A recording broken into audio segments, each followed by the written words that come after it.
ये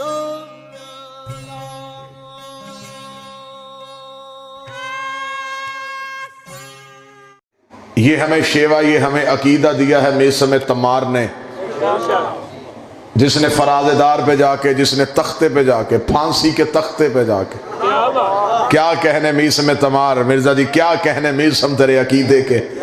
अली ने कहा मीसम तुझे मेरी मोहब्बत में इस खजूर के साथ फांसी लटकाया जाएगा। मीसम जाओ जाके साहब भाई उस खजूर के पौधे को पानी दे के था, कब तू बड़ी होगी, कब मुझे अली की मोहब्बत में मौत आएगी। जमाना कहता मीसम तुम्हें जिंदगी से प्यार नहीं, मीसम ने कहा मुझे जिंदगी से ज्यादा अली से प्यार है। मेरे जिस्म और रूह का रिश्ता टूट सकता है, मेरी जुबान से अली नहीं निकल सकता, मेरे जहन से हुसैन नहीं निकल सकता। क्या कहने मीसम तमार को जब तख्ता-ए-दार पे लाया गया, उस वक्त के इब्न ज़ियाद ने कहा मीसम तू अली को छोड़ दे, मैं तुझे छोड़ देता हूँ। मीसम मुस्कुरा के कहता अगर तुझे कोई कहे खाना पीना छोड़ दे तो क्या तू छोड़ देगा? उसने कहा नहीं छोड़ सकता। मीसम ने कहा तू सांस लेना नहीं छोड़ सकता, मैं अली अली करना नहीं छोड़ सकता। उसने कहा फिर मैं तुझे कत्ल करूंगा। मीसम ने कहा तू पहले कत्ल नहीं करेगा, तू पहले मेरी जुबान काटे। जो जवान बैठे सर उठाना जिनकी अकीदे जवान। मीसम तमार ने कहा तू पहले मुझे कत्ल नहीं करेगा, तू पहले मेरी जुबान काटे। उसने कहा तुझे किसने कहा कि मैं पहले तेरी जुबान काटूंगा? मीसम ने कहा सदियों पहले कायनात का वारिस बता गया था, पहले तेरी जुबान काटी जाएगी, फिर तुझे फांसी लटकाया जाएगा। तो तेरे जैसा कुत्ता हजार मेरे लिए मौत का हुक्म दे। जब अली कह के गया है कि पहले जुबान काटी जाएगी, तो जब लिसानुल्लाह ने कहा है कि पहले जुबान काटी जाएगी, तो तेरी क्या जरूरत है कि तू पहले मेरी गर्दन काटे, तो पहले मेरी जुबान काटेगा। इब्न ज़ियाद ने कहा अगर अली ने कहा है कि पहले तेरी जुबान काटी जाएगी तो ठीक है, पहले मैं तेरी गर्दन काटूंगा ताकि अली का ये फरमान गलत साबित करूं, आने वाली नस्लों को पता चल जाए कि अली नौकरों को जो पैगाम दे के जाता है वो गलत होता है। तेरे हाथों में रस्सियां, तेरे पाँव में जंजीरें, तलवार मेरे हाथ में है, जन्नात मेरे कब्जे में है। मैं चाहूं पहले गर्दन कटवाऊं, पहले हाथ कटवाऊं, पहले पाँव कटवाऊं। तू कहता है कि पहले मेरी जुबान काटी जाएगी, मैं पहले तेरी गर्दन काटूंगा फिर तेरी जुबान काटूंगा ताकि अली के फरमान को झूठा साबित करूं। मीसम तमार के हाथों में रस्सियां, पाँव में जंजीरें। कूफे के मरकजी चौक में मीसम को उल्टा लटकाया गया। मीसम ने कहा मरने से पहले एक दफा कूफे वालों को इकट्ठा कर मैं कोई बात करना चाहता हूं। इब्न ज़ियाद ने समझा कि शायद माफी मांगेगा, अली को छोड़ देगा। कूफे के मर्दों इकट्ठे होकर कूफे के चौक में आ गए। उल्टा लटका हुआ था अली का नौकर। मीसम तमार के हाथों में रस्सियां, पाँव में जंजीरें। मीसम ने कहा ओ कूफे वालों, सारी जिंदगी बचपन तुम्हारे साथ गुजारा, जवानी तुम्हारे साथ गुजारी, बढ़ापा तुम्हारे साथ गुजारा, मरने से पहले मीसम चाहता है मैं तुम्हें एक बात बता के जाऊं जो कूफे वालों को नहीं पता। इतना कहना था कूफे वालों ने कहा मीसम वो बात कौन सी है जो कूफे के मर्द नहीं जानते? मीसम ने कहा ये जो मुझे मारने के लिए आए मैं तुम्हें बताना चाहता हूं, वो जो हाथ में तलवार लेके खड़ा है ये बेटा किसी और का है। क्या कहने मुख्तार सख्फी तेरे, जिंदान की जंजीरों में जकड़ा हुआ अली का भूखा शेर, अपनी कड़ियों की छन छन से मवद्दत अली के कसीदे पढ़ने वाला। इब्न ज़ियाद ने तख्त पे बैठ के कहा मैं मुख्तार के लिए मौत का हुक्म देता हूं। नवाज भाई मौत का हुक्म आना था, 70 बंदे मुख्तार को कैद खाने से लेने के लिए चले। 70 दरवाजे पे आके खड़े हो गए, किसी की जुर्रत नहीं हो रही, वो जमीन पे जाके मुख्तार को लेके आया। मर्जी उठा मुख्तार, 17 सीढ़ियां अबूर की, जिंदान का दरवाजा खुला। मुख्तार की नजर सूरज पे पड़ी। मुख्तार ने एक दफा सिपाही देखे, सिपाहियों के हाथों में नंगी तलवारें देखी। मुख्तार न तलवारों से डरा न सिपाहियों से खौफजदा हुआ। मुख्तार कहता अकेले को लेने के लिए इतने क्यों आ गए हो, अकेले को लेने के लिए इतने ज्यादा क्यों आए हो? उन्होंने कहा इसलिए कि तू अली की फौज के जरनैल था, तो अली का एक कमांडर है, तो अली का एक जानवर सिपाही है, इसलिए। इब्न ज़ियाद ने कहा ज्यादा तादाद में जाओ। मुख्तार ने कहा अगर ज्यादा लेने के लिए आ ही गए हो तो फिर मेरी एक शर्त है, मैं आगे चलूंगा तो मेरे पीछे चलो, ताकि जमाने को पता चले कि अली के नौकर की शान क्या होती है, अली के महब की शान क्या होती है। मुख्तार आगे आगे चला, 70 बंदे तलवारें निकाल के पीछे पीछे चले। इब्न ज़ियाद ने 1300 बंदा दरबार में बैठा था, 1300 बंदे से हलफ ले लिया अभी थोड़ी देर बाद दरबार में मुख्तार आएगा। किसी ने उठ के सलाम नहीं करना, किसी ने मुख्तार का चेहरा नहीं देखना, ताकि मुख्तार को पता चल जाए कि जमाने में अली वाले खत्म हो गए, अब अली का शाही नहीं, अब अली का राज नहीं। 1300 बंदों ने हलफ दे दिया मुख्तार आएगा ना सलाम करेंगे, अगर उसने सलाम किया जवाब नहीं देंगे, ना उठ के मुख्तार का इस्तकबाल करेंगे, ना मुख्तार का चेहरा देखेंगे। 1300 बंदा हलफ दे गया। इधर मुख्तार कड़ियों की छन छन से मुवद्दत अली के तराने बुनता हुआ मुख्तार ने पहला कदम इब्न ज़ियाद के दरबार में रखा। मुख्तार की जुल्फे हवा में उड़ रही थी, मुख्तार की आंखें गुस्से की वजह से सुर्ख थी। मुख्तार का पहला कदम आना था। अल्लाह जाने अली के नौकर के चेहरे पे जलाल कैसा था। मुख्तार का पहला कदम आया, 1300 उठ के खड़ा हो गया, दोनों हाथ माथे में रखना, मुख्तार हमारा सलाम, मुख्तार हमारा सलाम, मुख्तार हमारा सलाम, मुख्तार हमारा सलाम। मुख्तार ने किसी के सलाम का जवाब नहीं दिया, सीधे इब्न ज़ियाद के तख्त के सामने गया, तख्त को ठोकर मांगा, उठा बगैर मैं अली अली की तस्वीर मसरूर था, तूने मेरी नमाज क्यों खराब की है। जितना कहना था उसने कहा मुख्तार मैं तेरे लिए मौत का हुक्म देता हूँ। मौत का नाम आना था। मुख्तार ने एक दफा इब्न ज़ियाद का चेहरा देखा, मुख्तार ने नादे अली पढ़ के अंगड़ाई ली, पूरे जिस्म के जेवर टूट के जमीन पर गिरे। मुख्तार ने बढ़ के 4 चक्कर दरबार के लगाए, पूरा दरबार खाली हो गया। मुख्तार ने एक सिपाही से तलवार को खींचा, तख्त के ऊपर गया, तख्त पे जाके इब्न ज़ियाद को पांव की ठोकर के नीचे रखा। मुख्तार ने इब्न ज़ियाद के सीने पे अपना कदम रखा, अपनी तलवार की नोक को मुख्तार ने इब्न ज़ियाद की शानक पे रखा। तू मेरे लिए मौत का हुक्म देता है, मैं अभी बच्चा था, कल की खबरें देने वाले अली ने, नबूवत के वारिस अली ने, शरीयत के वारिस अली ने, काबे के मालिक अली ने, नूह के उस्ताद अली ने, जबरील के टीचर अली ने मेरे घुंघराले बालों को बोसा दे के कहा था एक वक्त आएगा तू तख्त पे हुकूमत करके 1,46,000 दुश्मन अली मारेगा। मैंने तेरे जैसा कुत्ता एक नहीं मारा, मुझे मौत कैसे।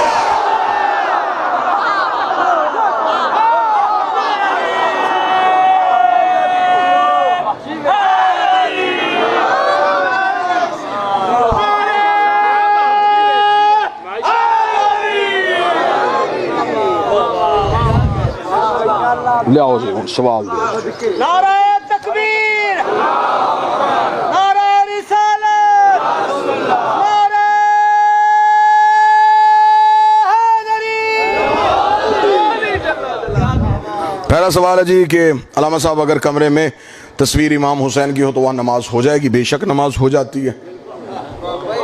तस्वीर हुसैन, शबीह हुसैन और जो खुद अल्लाह की तस्वीर हो, अल्लाह की नमाज अल्लाह की तस्वीर के सामने हो सकती है। दूसरा सवाल है कि दाई हलीमा का इस्लाम में क्या किरदार है, क्या उन्होंने नबी पाक की परवरिश की थी या नहीं की थी?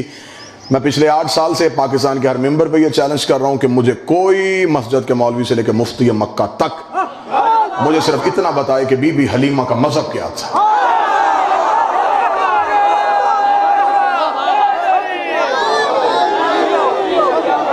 पहले ये बताएं बीबी हलीमा का मजहब क्या था, किसकी बेटी थी, किस खानदान से थी, शादी कहाँ हुई थी, बच्चे कितने थे, रहती कहाँ थी, मरने के बाद कब्र कहाँ है। पहले ये बता बीबी हलीमा का मजहब क्या था। अगर तू कहेगा मुसलमान है तो मैं मौलवी की गर्दन पे हाथ रख के पूछूंगा, तू तो कहता कि नबी खुद नबी नहीं था। तो जब नबी खुद नबी नहीं था तो ये बीबी किसका कलमा पढ़ती थी? अगर वो कहेगा ये नबी का कलमा नहीं पढ़ती थी, फिर मैं कुरान उसके सर पे रख के कहूंगा कि अगर वही बीबी नबी का कलमा नहीं पढ़ती थी, कुरान कहता वो हर्रमना अलैहिल मराज़ि, हमने हराम कर दिया था दाइयों का दूध, मूसा पे डूब के मर जा, मूसा नौकर है ये सरदार है, मूसा रैयत है ये आका है। 3 दिन का मूसा दाई का दूध नहीं पीता, सरदार को पता ही नहीं था कि हलाल क्या है हराम क्या। नबी कभी भी किसी काफर के घर से रिस्क नहीं लेते। सिर्फ यहां पे मजबूरी तारीख के मुअर्रख की ये बनी कि अगर वो यहां ये नाम ना लिखता तो फिर लिखना पड़ता किसने पाला।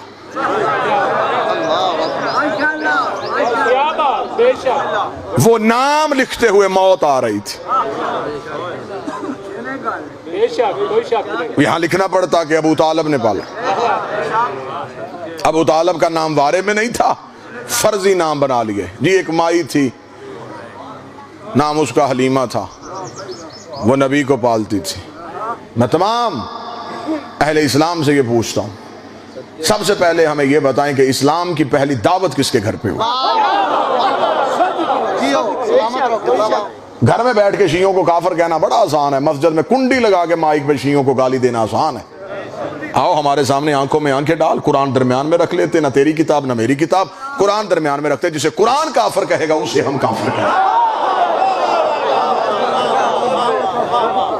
दीवारों पे बंद काफिर लिखने से बंदा काफिर नहीं होता, जिसे आयतें काफिर कह दें वो काफिर होता। आओ हमसे क्या मनवाना चाहते हो, क्या चाहते हो कि शिया क्या गलत करते हैं, आओ हमने वो बात बताओ। इससे बड़ा इल्जाम आ जाके जाओ कोई नहीं मिलता, शिया सहाबा की इज्जत नहीं करते। 2 वीडियो कैमरे लगे, मैं कैमरों की मौजूदगी में कह रहा हूं, अगर शिया सहाबा की इज्जत नहीं करते फिर सर पे कुरान ऐसे कर लेते हैं। सहाबी का नाम तू बता, किरदार मैं पढ़ता हूं। 2 टोक बाद 2 + 2 4 वाला हिसाब कर लेते, नाम तू लेता जा, किरदार मैं पढ़ता। अगर किरदार इज्जत के काबिल हुआ हम करेंगे। हम कोई पागल है? अगर हम सलमान की इज्जत कर सकते हैं, हम बिलाल की ताजीम कर सकते हैं, हम अबू जर का एहतराम कर सकते हैं, हम उज़ैफा को झुक सकते हैं, हम हमारे यासर का नाम इज्जत से लेते हैं, तो इसका मतलब है कि हम गुस्ताख लोग नहीं। अगर हम सहाबा की इज्जत ना करते तो किसी भी सहाबी की ना करते। अगर हम चंद बंदों को छोड़ रहे हैं तो इसका मतलब है किसी वजह से छोड़ रहे हैं। हमसे वो वजह पूछ। हद हो गई, मदीने से निकालने वाला भी सहाबी, निकलने वाला भी सहाबी, कत्ल करने वाला भी सहाबी, कत्ल होने वाला भी सहाबी। जो सफीन में फकीर शाम के लश्कर में थे वो भी सहाबी, और जो अमीर सुबह शाम के लश्कर में थे वो भी सहाबी। शिया नबी की बीवियों का एहतराम नहीं करते, अच्छी औरत फरौन के घर भी हो हम उसे भी मानते। शर्त अतात है, अतात में हो। अगर कोई सुन्नी मेरा भाई बैठा, नूह की बीवी थी, नबी की बीवी हो गई, उसका बीवी होना को फायदा दिया? इसका मतलब बीवी थी, अतात में नहीं थी। नाम इसका राबिया था, नबी कश्ती बनाता था, ये बाहर खड़ी होकर तालियां बजा के लोगों को इकट्ठा करती थी, इकट्ठा करके कहती थी इसका दिमाग फिर गया है, जमाने में खुशकी है और यह कश्ती बना रहा है। जो नबी के घर में बैठ के नबी के दिमाग पे शक करे वो इज्जत के काबिल नहीं होता।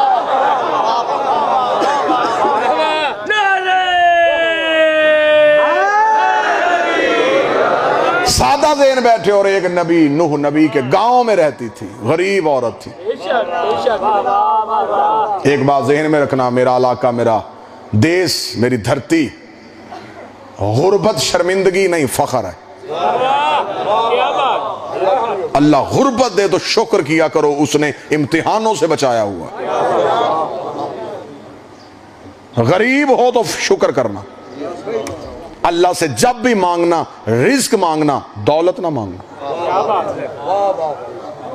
मैंने बड़े बड़े अमीर बंदे देखे, उनके सामने खाना रखो, वो कहते जी मेरी मजबूरी है, मैं ये खा नहीं सकता। क्या फायदा हुआ ऐसी दौलत का जिसने रिस्क से महरूम कर दिया।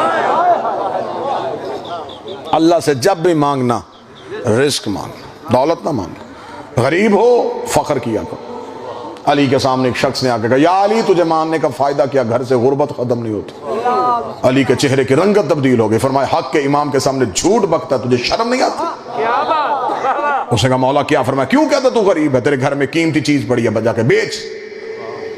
उसने कहा, मौला तेरी इज्जत की कसम में मेरे घर में खाने के बर्तन भी बिक गए, मेरे घर में तो कोई कीमती चीज नहीं। अली ने कहा, मेरी आंखें देख रही हैं तेरे पास ही कीमती चीज, चल बाजार में सौदा ना कर, अली को दे दे, अली कीमत देता है। उसने कहा, या अली हुक्म करे, वो चीज कौन सी है? अली ने कहा, मेरी विलायत मुझे वापस कर दे, मेरी मोहब्बत मुझे वापस कर दे, तो कायनात की वो खजाना बता, मैं अली तुझे ला के देता हूँ। उसने एक नजर अली का चेहरा देखा, देखने लगा, या अली कायनात की दौलत दे, मैं तेरी जूती की नोक पे रख के मार दो, मुझे वो दौलत चाहिए नहीं जिससे तेरी मोहब्बत छिन जाए। अली ने कहा, इतनी कीमती चीज पास रख के खुद को गरीब कैसे कह रहा? तो कायनात का अमीर है कि तेरे पास अली की विलायत।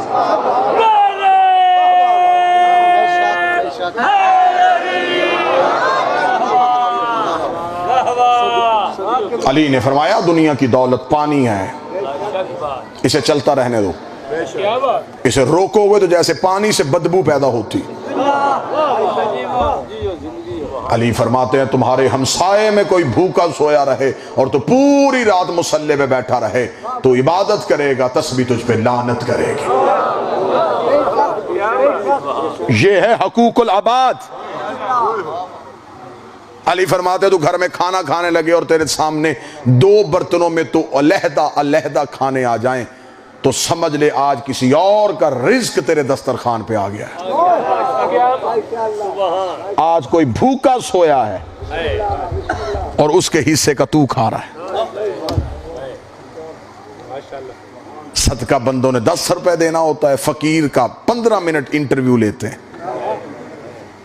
मिर्जा जी मैं ठीक कह रहा हूं, 10 रुपए सदका देना होता है। मैं माशरे की बात कर, 15 मिनट इंटरव्यू लेते हैं। हाँ भाई तू काम क्या करता है, वेला क्यों है, कोई कामकार क्यों नहीं करता, नशई ते नहीं, 10 रुपए का के कर से हाथ धो गई है, 10 रुपए देने हैं, उसके 70 ऐप देखते हो, अगर उसमें एक ऐप नजर आ जाए तो हाथ पीछे कर लेते हो। तेरे लाख छुपे हैं वो फिर भी दे रहे हैं।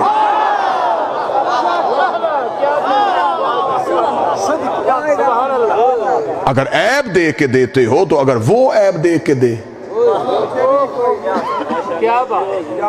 फिर तो लुकमे के अहल भी नहीं। जनाब मूसा अपने घर में बैठे थे, या मूसा के दरबार के सामने से एक बंदा गुजरा। अल्लाह के नबी ने अपने सहाबियों से कहा ये जो गुजर के गया ना इसने मर जाना है आज। उन सहाबियों में से एक सहाबी बैठा था, उसकी उस बंदे के साथ बड़ी बनती थी।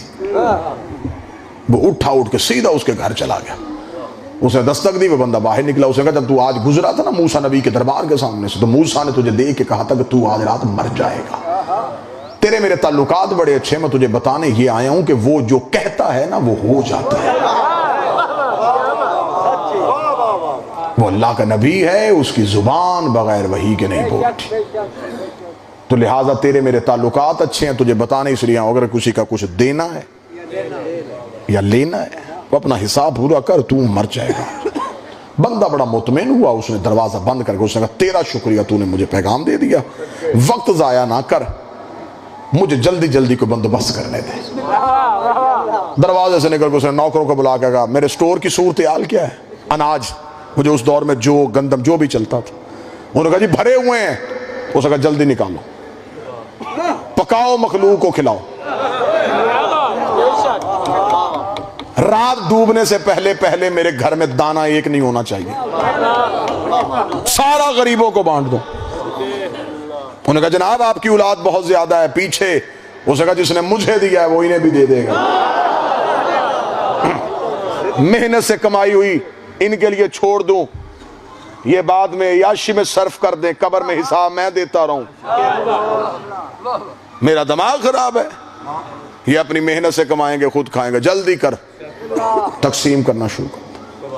लंगर पकने शुरू हो गए, लोग आने शुरू हो गए। पता चल गया कि भाई कोई सखी है, उसने ऐलान कर दिया खाओ भी लेके भी जाओ, जितना जो लेके जा सकते ले जाओ। बंदे ऊंट लेके आ गए, सामान लदना शुरू हो गया। वो बैठा देख रहा है, हाथ की कमाई हुई आंखों के सामने लोग लेके जा रहे थे और वो मुस्कुरा रहा था, खुश हो रहा था, बार बार यूं चांद को देख रहा था। गरूब हुआ कि नहीं, रात नहीं थमनी और मेरी सांस रुक जानी। सुबह का सूरज उसकी जिंदगी का पैगाम लेकर तुलू हो गया। वही मूसा का सहाबी आया, क्या मैं जाऊं उसके घर में, उसका जनाजा पड़ा होगा, लोग बैठे रो रहे होंगे, मैं जाऊं, मैंने इतला दी थी। जब गया लंगर पक रहे हैं, लोग खा रहे हैं, लेके जा रहे हैं, रश लगा हुआ उसके डेरे पे, और वो मुतमिन बैठे हैं। वो आया उसके पास, उसने आके हिलाया, उसने कहा अल्हम्दुलिल्लाह बिल्कुल ठीक। उसने कहा तू मरा नहीं? उसने कहा तेरे सामने बैठा हूं। परेशान हो गया, उठा वहां से सीधा मूसा के पास गया। उसने कहा तू सच्चा नबी है अल्लाह का, तूने आज तक जो कहा वो हुआ है।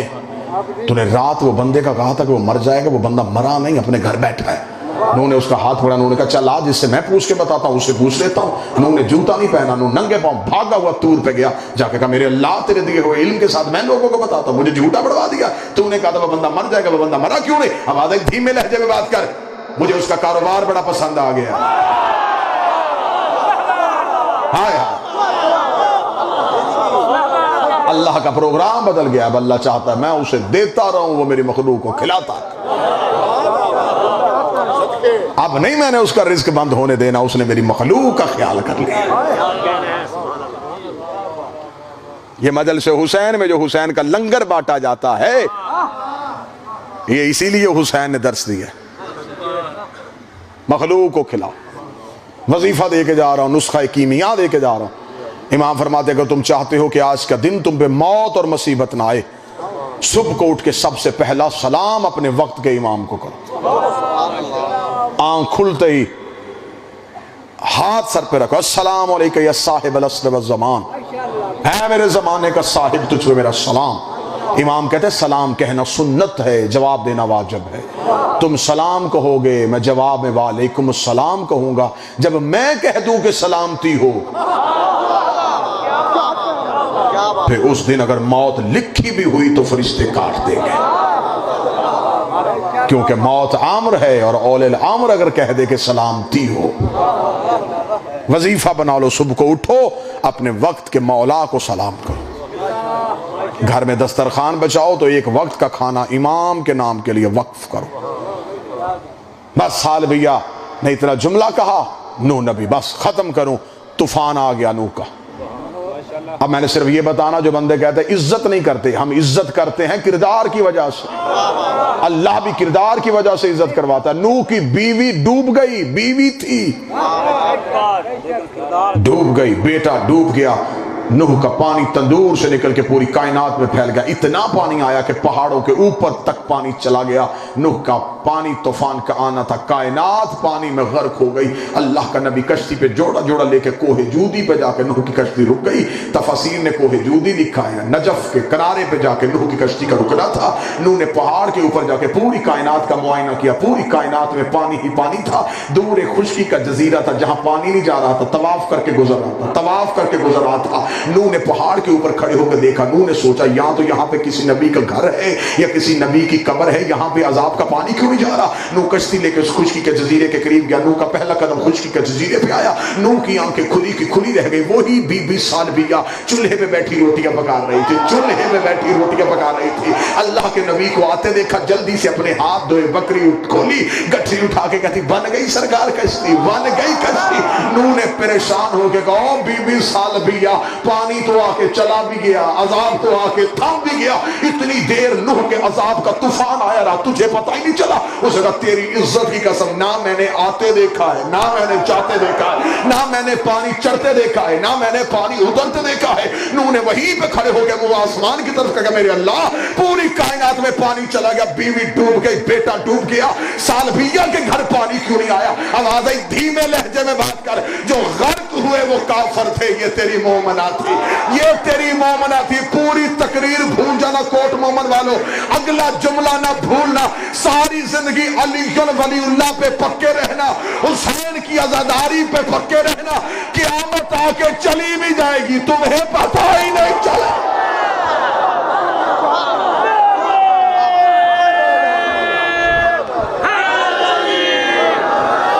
क़यामत है अली के दुश्मन के लिए, अली के नौकर के लिए क़यामत नहीं, अली के नौकर के लिए। अली से मुलाकात को मौत कहते हैं। बस हो गए मेरे हिस्से की आज। जिंदगी में हुसैन का मातम न छो। ये गरीब का मातम, बहनों की हसरत। शाम वाली बीबी की बड़ी हसरत थी कि मैं हुसैन को रोऊं, वो नहीं रो सकी, उसे किसी ने रोने नहीं दिया। उसकी आंखों में फुरात,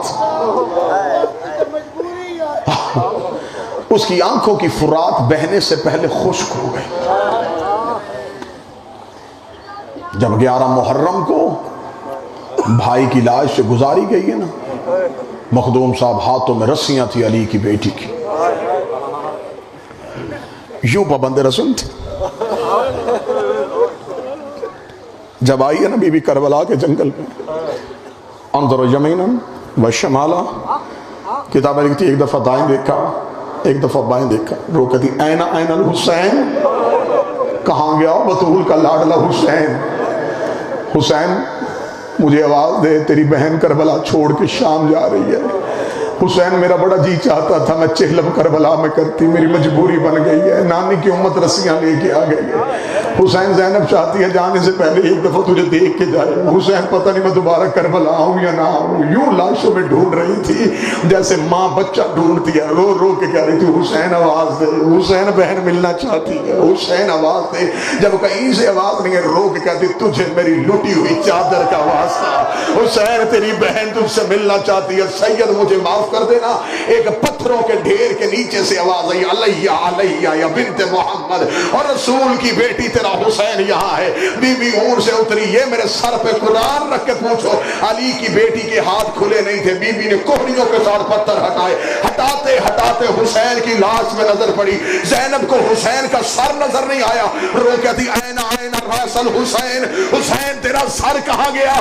कटी हुई रगों से आवाज आई मेरे सर का ना पूछ, मुझे बता ऐना रिदा, ज़ैनब तेरा बुर्का कहाँ गया?